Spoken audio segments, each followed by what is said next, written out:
Okay, we're back at the NJMEP event, State of the State, New Jersey Manufacturing. And I have here with me is John Kennedy, PhD, who's the Chief Operating Officer for NJMEP. John, thanks for being here. Always, Lou. Thanks for having me. So what are we doing here? What's the role? Well, the whole role, in all honesty, is to begin a new conversation in New Jersey about manufacturing. Right. It's been lacking for many years, and now with the resurgence and the uptick, not only in New Jersey but the United States, it's time to recreate that.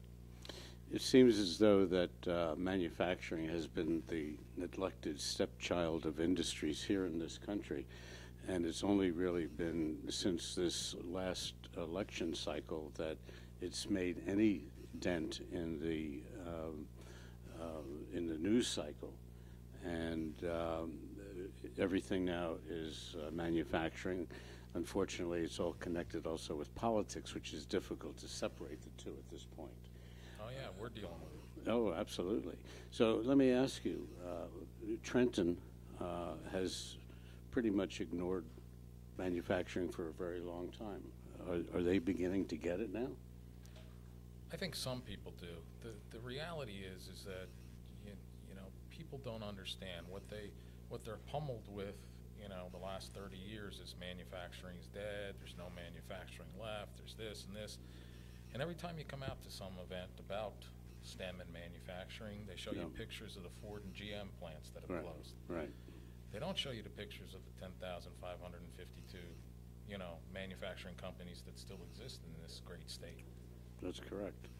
And when we started Manufacturing Talk Radio, we decided that we felt as though that we needed to be a small voice in the whole spectrum of manufacturing and help to bring it to the forefront, which apparently we have been doing, and we've had now about 400,000 listeners and growing.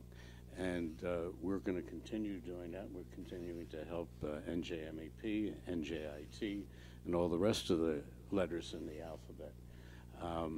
But I'm glad to hear that Trenton is beginning to wake up. Its reputation of a unfriendly business state needs to change. Yeah, it certainly does, but I'm not sure we'll drive up the list anytime soon. But right. But the reality is that, you know, the other side of the coin is that our industry, which I've been part of for over 30 years, and you have as well, you know, we don't reach out much either. So, you know, we've got to drive our compatriots to step up and be heard. And we've got to also talk, you know, through every voice like yours, the newspapers, the media of every sort, to try to connect, because otherwise it's a one-way conversation. Sure. And it can't be just you and me. So we got people like Don Sebastian hanging out to talk to. Yeah, he's going to be stepping up in a bit. My co-host and I, Tim Grady, we've been doing this for 3 years, and we've been talking to people all over the country.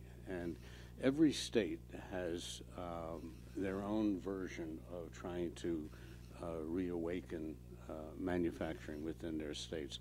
And they're all, some of them are very creative.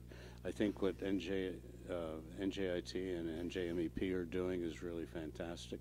There are other states, and perhaps you folks should be looking and seeing what other states are doing, and they're all variations of a similar theme, but they're all beginning to make some significant inroads. And according to one of the speeches that we heard, I was distressed to hear that we're one of the 5 lowest states in the country in terms of manufacturing growth. That's not a happy thought. No, but you know, as I say, you know, there's a lot going on here. Yes. And that isn't being spoken of either. Correct. And part of the reason is because we've been high end on manufacturing for so long, even though people don't understand that. Right. You know, you make a good point about, you know, part of being an MEP center Right. In which there's 51 of them, as you know, including Puerto Rico. Mm-hmm. I spend a lot of time visiting centers that I believe do something better than we do. Mm-hmm. You know, we've been told we're a top 3 center, which is wonderful to hear, but there's things we don't do that well. Mm-hmm. So by going to Massachusetts or you know, visiting Michigan and how they rebounded after the car industry, Right. you know, we find some things out. And you know, I don't want to reinvent the wheel. I want to change things here so that we can improve what we're doing. And if somebody's doing it better than us, we should learn. That's true, and I think tax reform is a major issue. I think that there was a story that Tim and I ran across in New Hampshire, where there were 5 manufacturing companies, large companies, and New Hampshire doesn't exactly have the largest work pool, so they were always struggling to find people to come work. One of the companies approached the other 4 and said, hey, the state's not helping us, the Fed's not helping us, why don't we start our own school? We have extra space in our facility. Let's the 5 of us chip in, get some of the older, more skilled technicians and machinists and so on, and get them to teach younger kids, 20s, 25, and teach them how to do what we do and create our own in-house, in-state workforce. And what happened, and it was extremely successful, and what happened was they started bringing in kids from neighboring states who wanted to join the program. And they've been doing this now for 3 years, and it's very successful. So there's a lot of ideas out there. Some of them are very creative. There's some really good, and yeah, both Vermont, New Hampshire, Yeah. Maine, they've all sort of adopted some of this. I know they actually work with, I'm very friendly with Zanagi, who's the head of their in New Hampshire, and he's been very instrumental in helping that move that along. In New Jersey, we're a little different in the sense that we have tremendous educational assets. Right. I just don't think we use them all well. And there's no one program managing the money that we spend on training and so on. And we've been pretty lucky since our onset. We've had a great connection with NJIT, so that's a plus. Mm-hmm.